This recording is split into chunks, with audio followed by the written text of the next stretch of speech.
Yeah, I'll react to that, sure. Alrighty. What's up, boys? Let's get into it.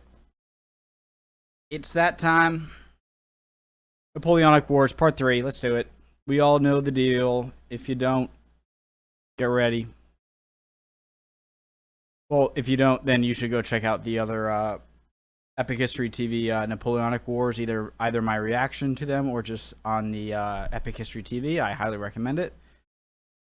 We are now sort of in the middle of this roller coaster, I think. Parts 1 to 6. I am told that there are other parts on this channel concerning Napoleon, which I will check out. Definitely going to be worth it. And there's another channel recommended to me that you guys say is the whole kind of moving map kind of, you know the deal, what they do in the animations in the Epic History TV battle scenes, which I think is amazing. Let's get into it. Russia defeated Friedland, 1807. Original video at the top of the description below.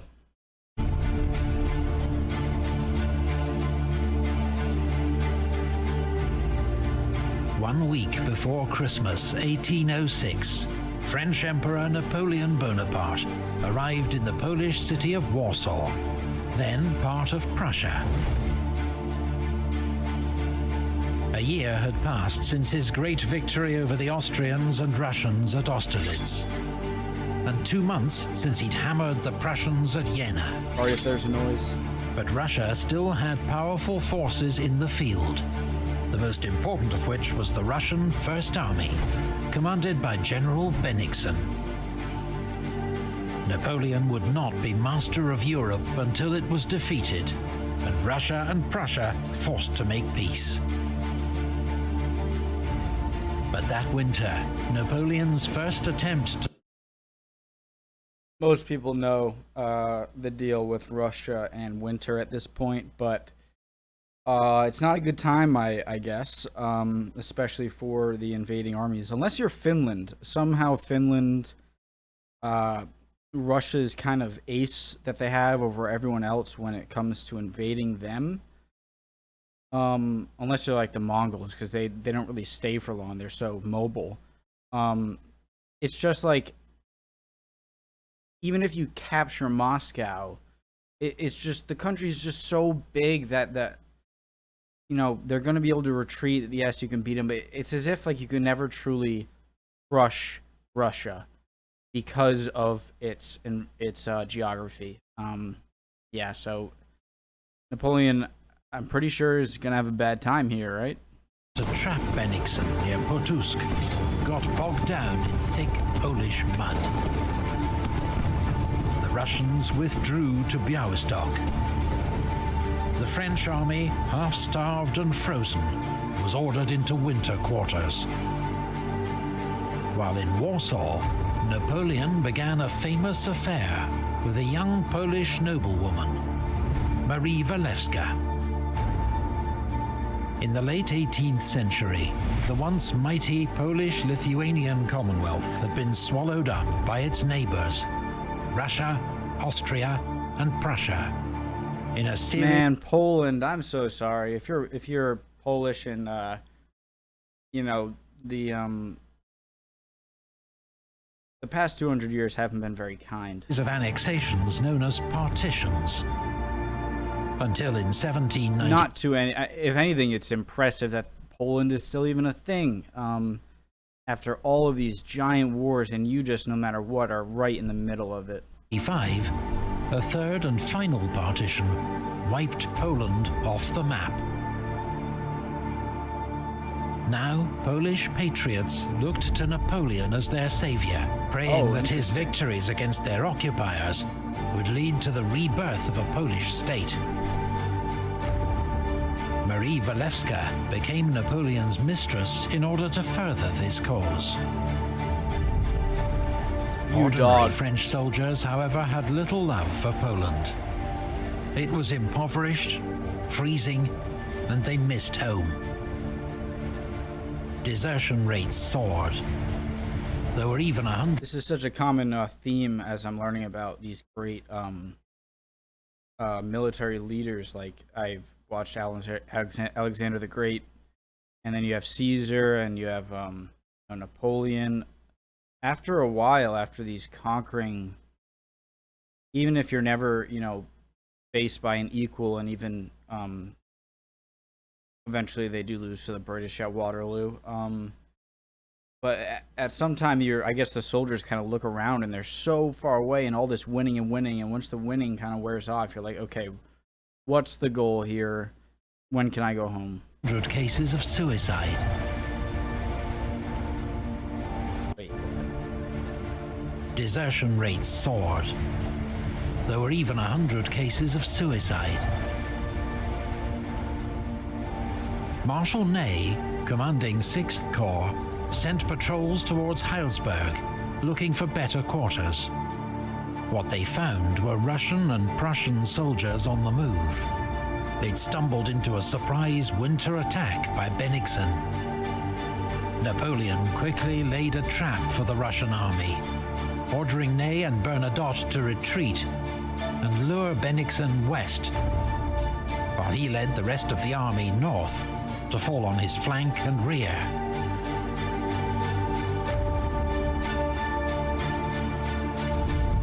But the Russians captured a French courier carrying the Emperor's orders to Marshal Bernadotte.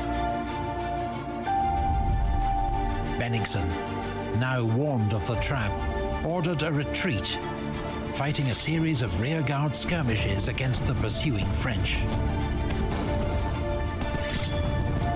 But he refused to give up the city of Königsberg without a fight, and turned to give battle at Eylau.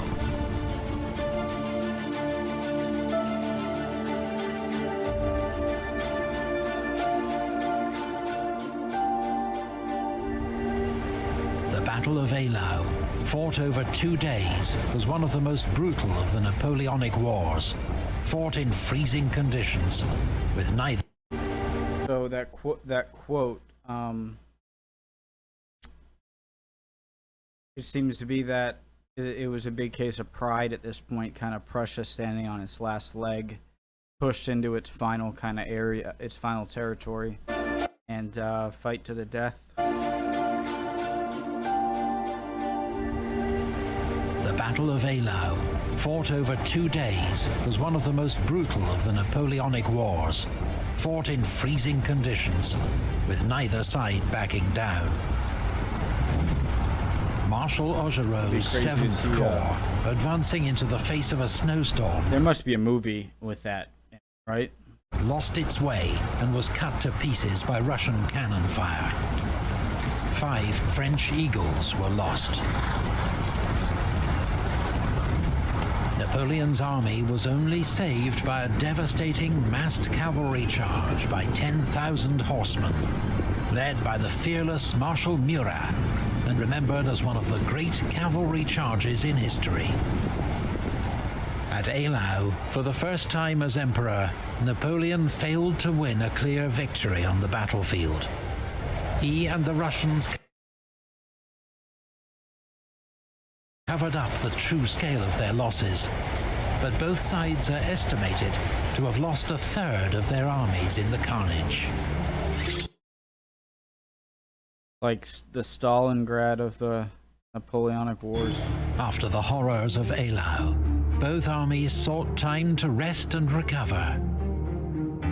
Meanwhile, the newly formed French 10th Corps under Marshal Lefebvre besieged Danzig, held by 13,000 Prussians under... I know Stalingrad might not be a perfect one-for-one comparison, I know that. General Kalkruth. The city came under heavy French bombardment and infantry assault. After 8 weeks, with no prospect of reinforcement, the Prussian garrison surrendered on the 27th of May. Napoleon's northern sea flank was now secure against any possible Russian landing. The French Emperor now commanded an army 190,000 strong, against just 115,000 Russian and Prussian troops. But it was Bennigsen who moved first, launching a surprise attack against Ney's 6th Corps on the 5th of June. Ney conducted a brilliant fighting withdrawal and escaped. Bennigsen, having lost the element of surprise, and with Napoleon advancing, retreated once more. 4 days later at Heilsberg, the French lost 10,000 men in a botched assault against Russian defenses. But the Russians continued their retreat the next day. I wonder at what point I guess it's probably with the advent of machine guns, does a cavalry sort of brigade or a cavalry section of the army just stop being so... I suppose, obviously, until you get the, oil or coal, get a combustion engine, a railway or something. Even railway can only go where you plant the rails, so maybe for messaging purposes, forces are going to be needed until you've got motorcycles and roadways and stuff like that, planes. I'm kind of answering my own question here, sorry. I just wonder at what point in the 1800s or maybe early 1900s does cavalry just become too much of a burden? Napoleon thought Bennigsen would head north to Königsberg, but instead he retreated northeast. I mean a burden, by the way, not obviously they're extreme asset. I just mean at the point of the Industrial Revolution and machine age, kind of World War I style. I guess I should check out how often cavalry were used in World War I. To the east. Sorry, went off on a tangent. Napoleon thought Bennigsen would head north to Königsberg, but instead he retreated northeast, keeping to the east bank of the Aller River. So when Napoleon's army marched north, it was Marshal Lannes' Reserve Corps on his right flank that next encountered the Russian army, near the small town of Friedland.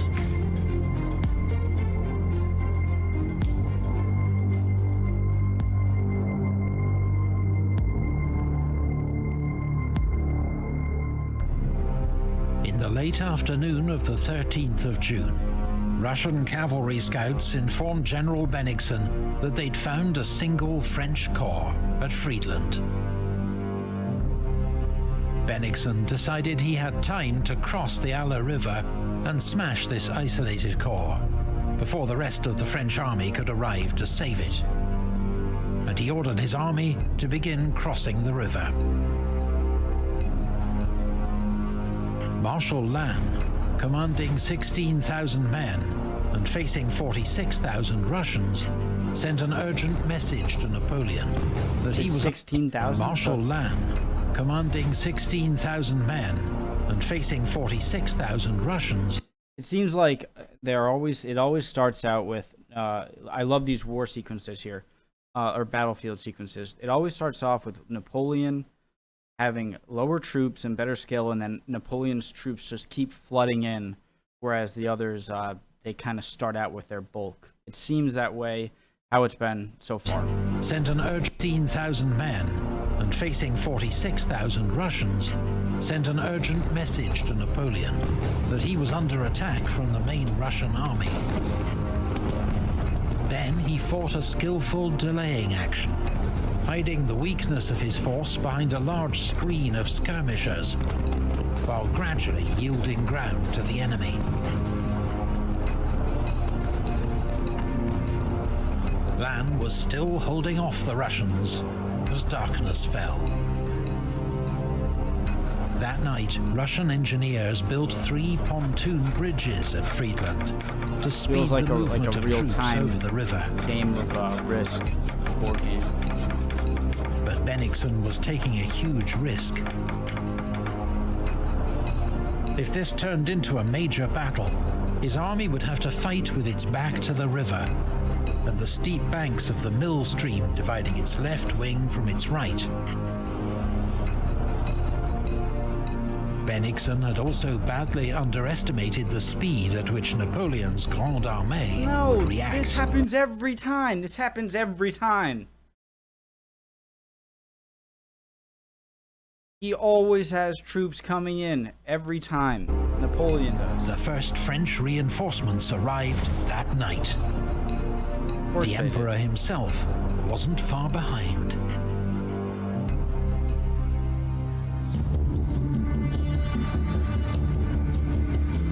Like, I can't think of a single way to make this channel that I would see it as being better than it is. The quotes, the score, the narrating, the map pieces, the set pieces, the everything.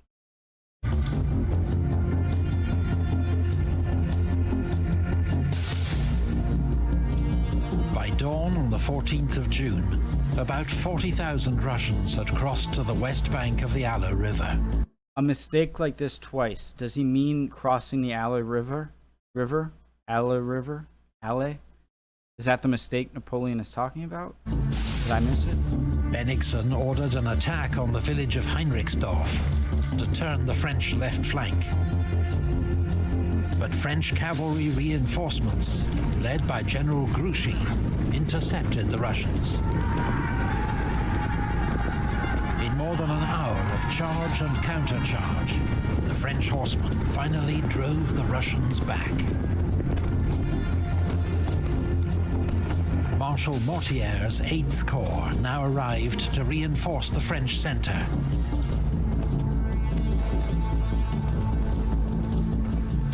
In Sortlack Wood, General Oudinot's elite Grenadier Division fought stubbornly against Prince Bagration's left wing, but was outnumbered by the Russians and gradually pushed back. Around noon on a sweltering day, Napoleon himself arrived. He was soon followed by 1st Corps, commanded by General Victor, standing in for the wounded Marshal Bernadotte, as well as Ney's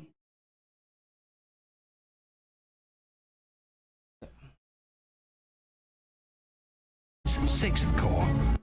It's like having troops that respawn and troops that it's just, this is every time. I'm not saying that the generals should know this, that they don't have the point of view that I'm getting here.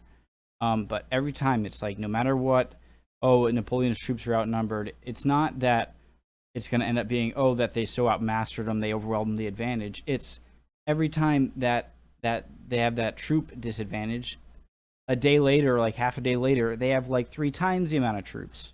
And the Imperial Guard under Marshal Messier.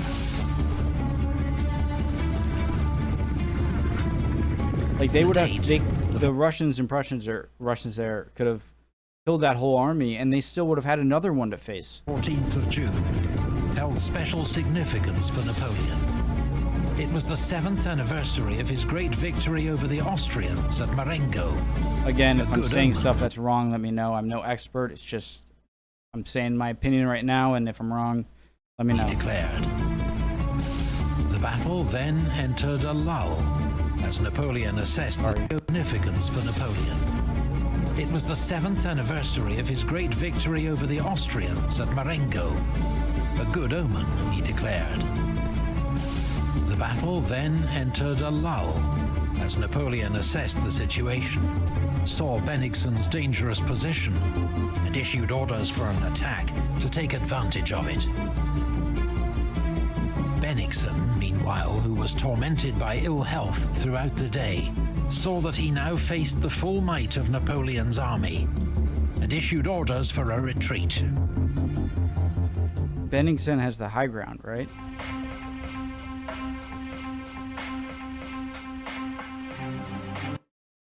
This is the objective. Advance, looking neither right nor left, or into this thick mass, cost what it may.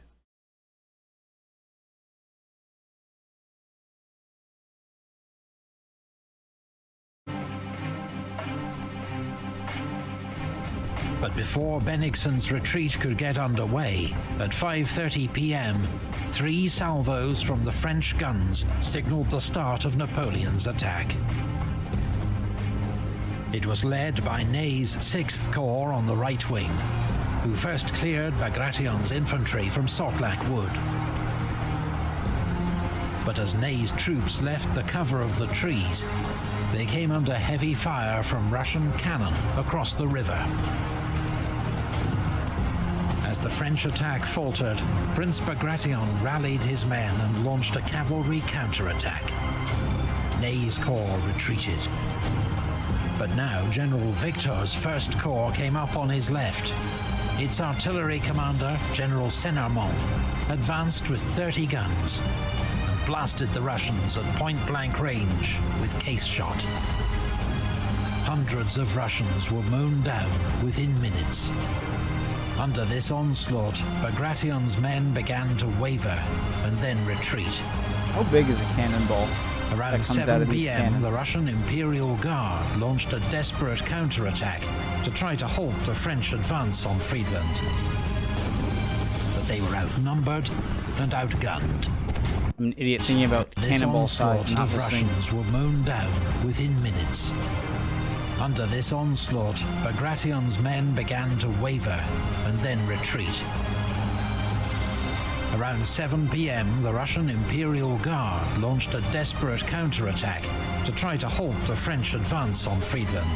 You guys told me, one of you guys told me, I'm going to keep just referring to like you guys, it's harder and harder to keep track of you in the comment section. That there's a big significance between, you know, these Imperial Guard flags and, you know, the more normal kind of troop flags, that they're just significantly more well-trained, probably bigger, stronger, healthier probably, and have probably had significant more training than others. And so that it is a significant difference. It's not just another troop. It's a troop full of kind of better guys. I guess I kind of think of it like Navy SEALs kind of, but I know just in like the type of training, not in their duties, obviously. But thank you for pointing that out. And outgunned. As exploding shells began to start fires in Friedland, the French center and left wing joined the attack. With its only escape route under threat, the entire Russian army began a panicked retreat towards the river. Friedland's houses and bridges were now ablaze. The town became a deadly trap for the Russians. Many were drowned trying to cross the river, others killed or captured. North of Friedland, some units were able to escape across a ford or along the riverbank. I can't imagine the sort of chaos that goes through your head. But there was no disguising. At that point in a battle where like all training is out the window, it's like this is the point where like you end up huge losses and you're gonna die. I can't imagine the kind of just fight or flight going through your head and just like rushing across the river, every man for himself kind of thing. Must have been with all the Russians' terrible defeat. The Battle of Friedland was one of the most decisive victories of Napoleon's career. At the cost of 10,000 casualties, he had inflicted twice as many losses on the Russians. About 20,000 men, killed, wounded, or taken prisoner. But can you kill the winter? Because that's Russia's great big friend, kind of guarding them, is drink your booze and party all you want. When October hits, you better be ready to squish them. 40% of Bennigsen's army. The Prussians abandoned Königsberg the next day, which was occupied by Soult's 4th Corps, while Bennigsen's shattered army retreated across the river Niemen into Russia. Tsar Alexander's advisors implored him to make peace with Napoleon. He accepted their advice, and a ceasefire was agreed. Bennigsen gave him a hell of a fight.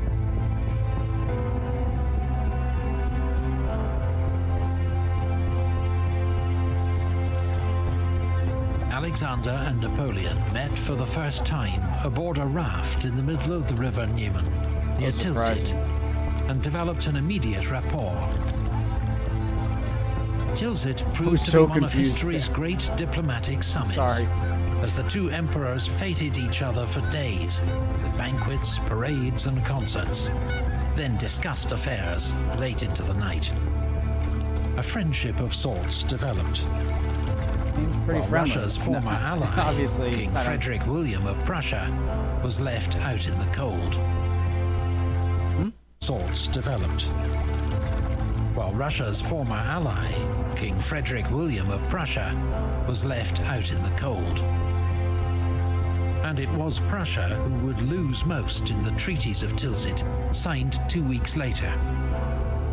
1/3 of Prussian territory was taken away to create the new Kingdom of Westphalia, to be ruled by Napoleon's 22-year-old brother Jerome, and the Duchy of Warsaw, to be ruled by the King of Saxony, which Polish patriots hoped would prove a stepping stone on the road to their own state. Polish troops were recruited into the Grande Armée, with Polish lancers even forming part of Napoleon's elite Imperial Guard. Russia only had to give up the Ionian Islands, as Alexander accepted an alliance with Napoleon that left the French Emperor master of Europe.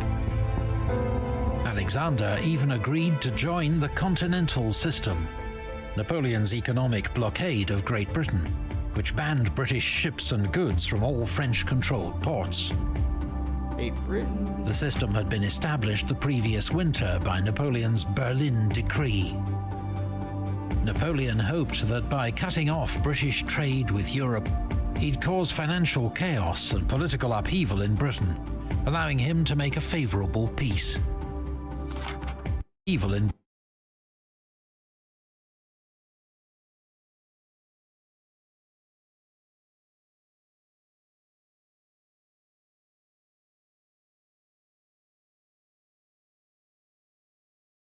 I love how it says, like, all merchandise belonging to England or coming from its manufactories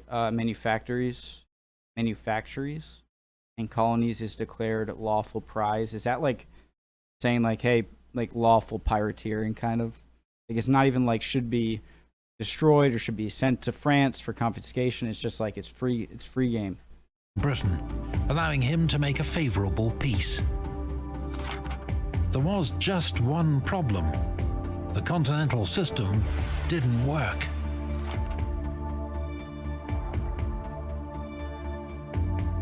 Not only was it someone was kind of getting on me for not getting on me, just disagree when I was kind of comparing Napoleon with Hitler. I don't mean in the kind of connotations, you know, we all see Hitler in today, most rightly so, of just him being kind of America's kind of like big kind of like devil persona, like that's Hitler. I just meant in like the more historical context of, you know, Britain was doing this against Hitler, was doing it against Napoleon. The Russian winter ends up having a big effect on France's advance.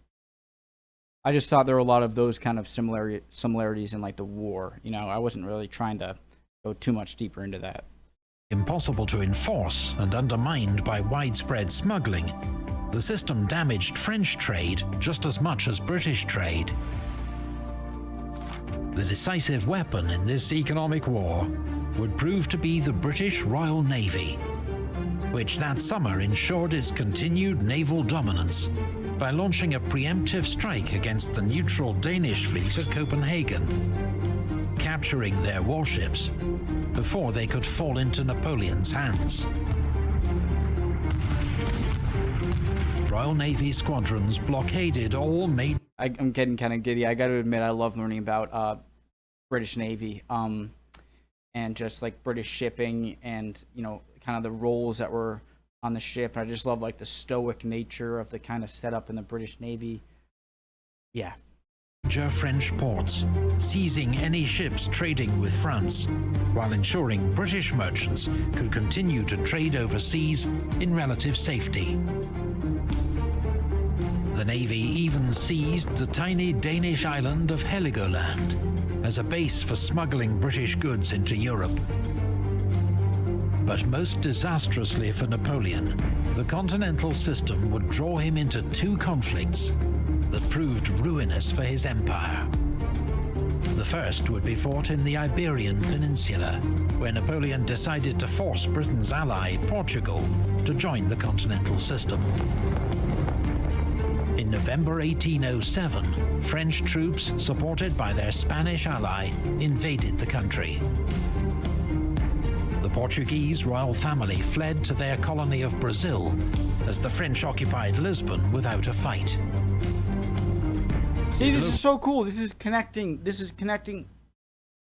There are moments like this where I just have that kind of light bulb moment of it's like you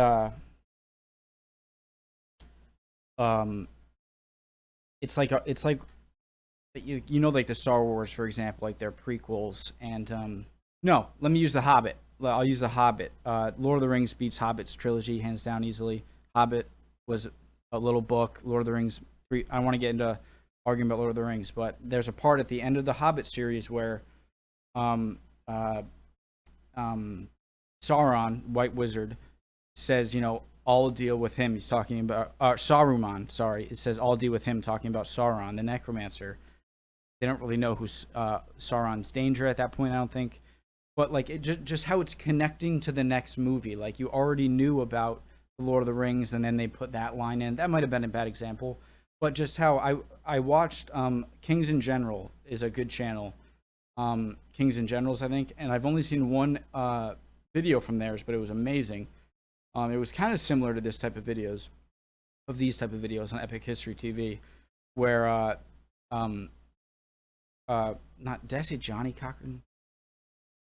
Thomas Cochran? I don't know. Cochran. He's a guy in the who fought in the Napoleonic Wars, a guy in the British Royal Navy, and he ends up doing stuff in South America. And I remember it mentioning in the video how the king and queen from Portugal fled to Brazil, and their son ended up, after Napoleon was defeated and the king and queen went back, their son ended up siding with Brazil with independence against his parents in Portugal.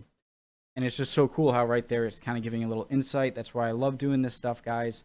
Keep recommending. I think this is... As though Napoleon had won yet another easy victory.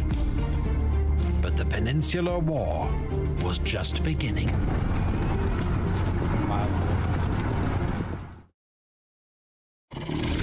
That is the end of it. I saw it. I just... Come on, ad, play. Just so I can have... Come on.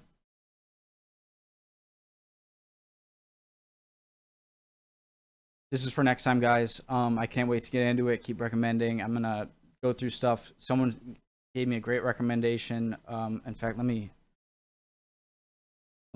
pull it up. I think it's here.